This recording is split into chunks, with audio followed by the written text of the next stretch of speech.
when 2XKO said, we're gonna become a tag fighter, like at that time, it was like, oh, interesting. There aren't a lot of tag fighters out there right now. But suddenly there are tag fighters all over the place. And I'm not sure why. Like, I've been trying to like rack my brain on everybody going this route with the tag fighters, why they decided to go this path.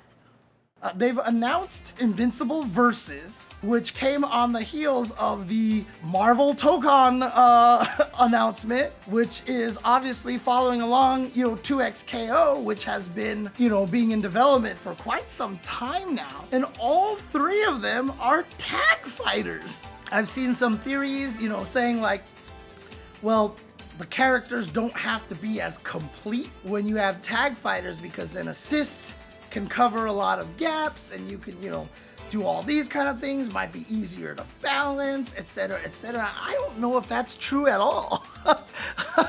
One of the reasons, honestly, could just be because people are like, you know what, tag fighters are the best.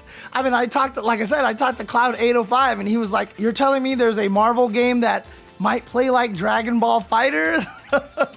Sign me up for another right now. So, and some other people are like, why is everything a tag fighter? And a lot of people's responses are because they're smart, because a lot of people do really enjoy the tag fighters. Now, obviously, one of the things that, I'm hoping that we start seeing is that, for a long time, MVC2 was the blueprint for all tag fighters. And MVC3 followed suit, and everybody else has been trying to do similar stuff, with some slight changes here, like Dragon Ball, obviously try to do tag fighting, and they even, try to remove the incoming mix-up, of course, outside of snapbacks, but when you kill someone, like there's no incoming mix-ups. They tried some different stuff, and, I'm hoping a lot of them can do a lot of different things. So like 2XKO being playable by 4 people at the same time is like a very unique factor of it. I talked about Invincible Versus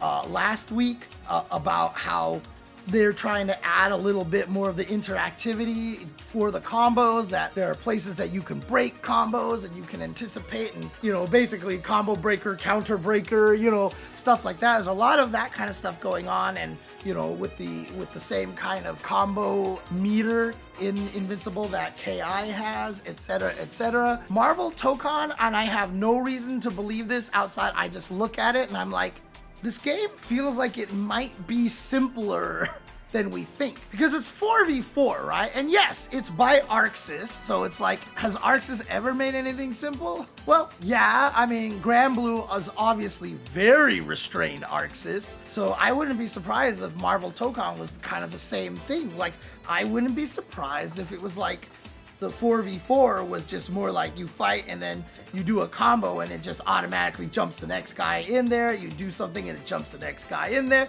Like, I don't know if it's gonna be like, I'm calling 4 assists, wee!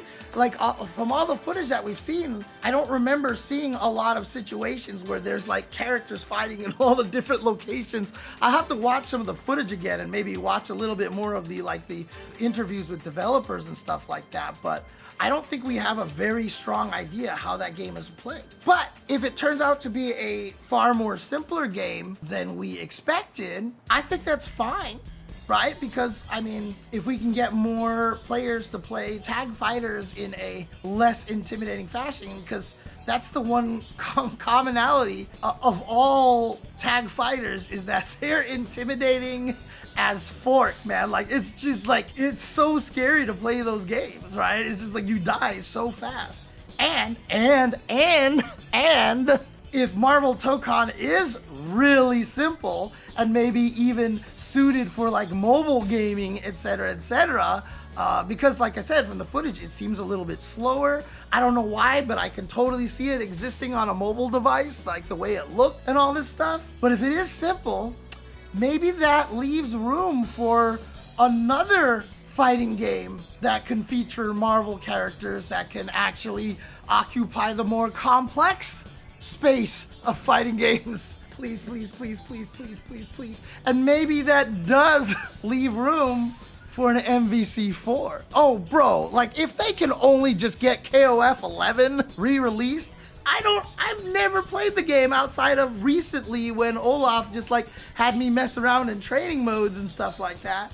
But man, like that game deserves a remake, man. That game deserves a re-release of some kind. So there's no way they'd saturate the market with 2 Marvel fighters. I mean, if you could dominate in 2 different ways, why not? I'm not talking, Sylvan, Ed, I'm not talking about the graphics. I'm talking about the presentation. I have to be careful because the way that I describe a lot of things always sounds like if you just take what I say, like clearly I'm talking about this game just looks like a mobile game graphics. But like, because I'm like this weird emotional human being and I process everything through emotions and feel, I'm talking about more the presentation, the layout.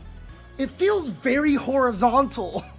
Like from all the footage, and then even when you launch someone, it's like launch, slowly go up into the air with them and start hitting them. Like there's something about it that doesn't feel like it's moving particularly fast.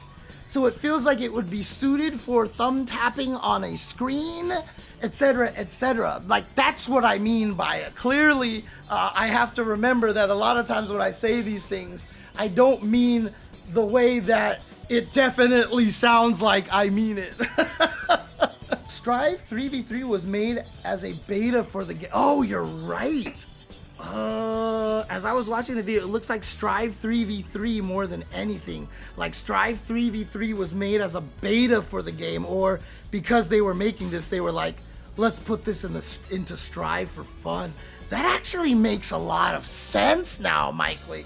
Just like when Capcom did that crazy hyper ultra Street Fighter 4 or whatever it was called, where they just like made everyone go crazy, and then you're like, wow, T-Hawk is a lot like Nakali, you know, like, and stuff like that. So, oh, right, it's on the PS2, but it needs to be back, because like, I have a PS2.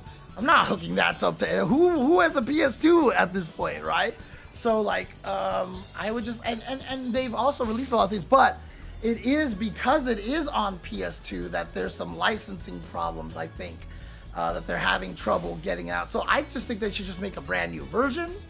Just make KOF 11, not, you know, whatever, obviously there's like Ultimate Edition or Oomphy, what was it, Final, whatever edition, F edition. Like if they just make a King of Fighters 11, like Hyper Edition or whatever they want to call it, right? And just release that for, you know, people to play, and hopefully they can get around whatever sort of licensing, but they just have to feel like it's worth it. But again, if you haven't seen footage of KOF 11, that game's kind of insane, and it's really cool. It's the only like legit tag fighter, and it's really hyper, and it's really hectic, and like I can imagine a lot of Marvel players would really enjoy that game, honestly. So